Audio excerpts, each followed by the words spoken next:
মই সমাজ সেৱা কৰিবলৈ ৰাজনীতি কৰিবলৈ আহিছো নিজৰ কাৰণে নহয় আৰু দতমা অঞ্চলটো ফैगौ 5 বছराव 40টা সমষ্টিनि गेजेराव नाम्बार 1 समष्टि बानायनांगौ बेनो जोंनि थांखि बरागारि गामिखौ जों आदर्श गामि खालामनो थाखाय खामानि मावगासिनो दङ जे बेवहाय सानै बिराद थाखा गोनां बैजाथिफोर दङ नोंथांमोना बोरै देरहागोन होननानै बाथि बिटिसिनि बिसायख'थिनि थाखाय दतमा समष्टिनि UPPL हान्जानि आरो दतमा ओनसोलनि रायजो राजाफोरनि हास्थायनाय बायदियै बिजाथि महरै आंखौ जोंनि हान्जाया बेवहाय फसंनो थाखाय थिक खालामदों दा बे दतमा समष्टिया दुलाराय आसामावनो बयजोंबो मिथिजानाय मोनसे समष्टि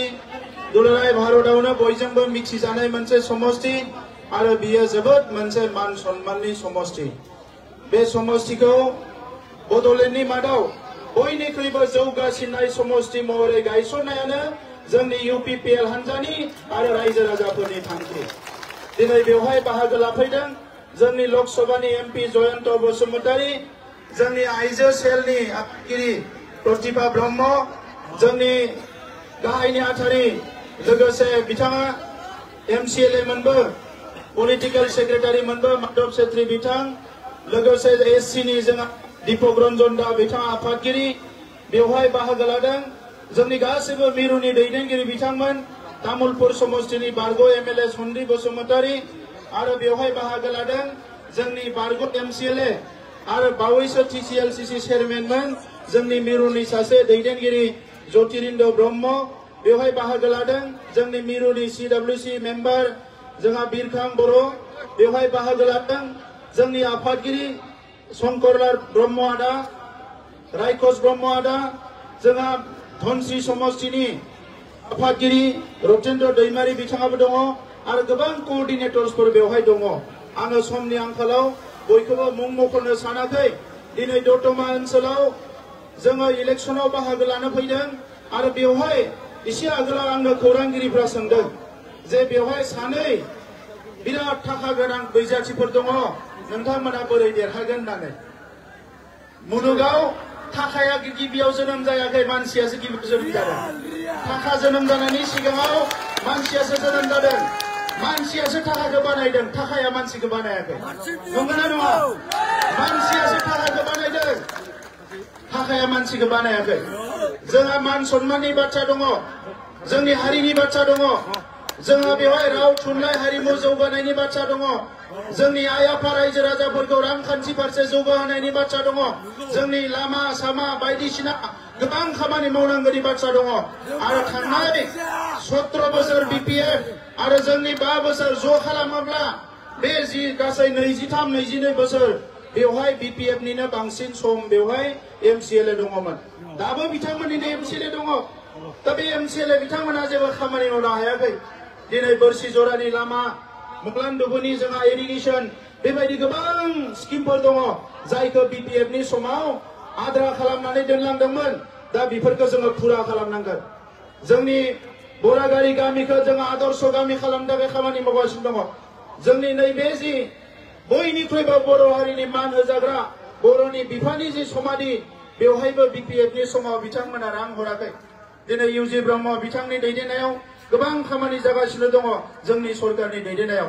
दा दतमा ओनसोलाव गोबां लामा सामा कालभार जाम्फै फरायसालि थानसालि ब्रह्म मन्दिर बाथौ मन्दिर चार्चनिफ्राय लानानै गोबां जोंहा अनुकुलनिफ्राय लानानै गासैबो धोरोमनि थानसालिफोरखौ लुनांगौ आरो साबना हामना खालामनांगौ दा नंखायनो थाखाया मालाबाबो जोंनि मान सन्माननिख्रुइ थाखाया मालाबाबो जोंनि हारिनिख्रुइ थाखाया मालाबाबो जोंनि जि स्वाभिमान जोंनि थामोनथानिफ्राय मालाबाबो देरसिन जानो हाया दा नंखायनो दतमा ओनसोलनो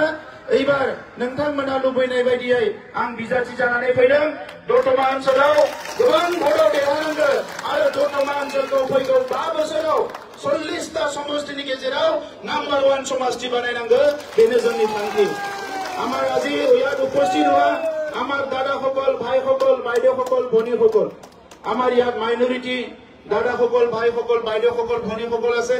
বঙালী আছে হিন্দী বাকি আছে গুৰ্খা আছে ৰাজবংশী আছে ক্ষুদ্ৰতৰ আছে দেশী আছে সব জনগোষ্ঠীৰ মানুহ ইয়াতে আছে এই বড়োলেণ্ড এটা শান্তিৰ বড়োলেণ্ড গঢ়াটোৱে আমাৰ উদ্দেশ্য আছিলে 17 বছৰত হাগ্ৰামা মহিলাৰীয়ে চান্স পাইছিলে কিন্তু বড়োলেণ্ডটো শান্তিৰ বড়োলেণ্ড গঢ়াটো বাদ দিয়ক মোৰ ভাং জুৱা মাৰা মাৰি দাদাগিৰি তেনেকৈ এটা বড়োলেণ্ড কৰি থৈ গ'ল আজি বড়োলেণ্ড ইমান সুন্দৰ বড়োলেণ্ড হ'ল 5টা বছৰত UPPL চৰকাৰত 15 বছৰ BPF-এ কংগ্ৰেছৰ লগত চৰকাৰ কৰিছিলে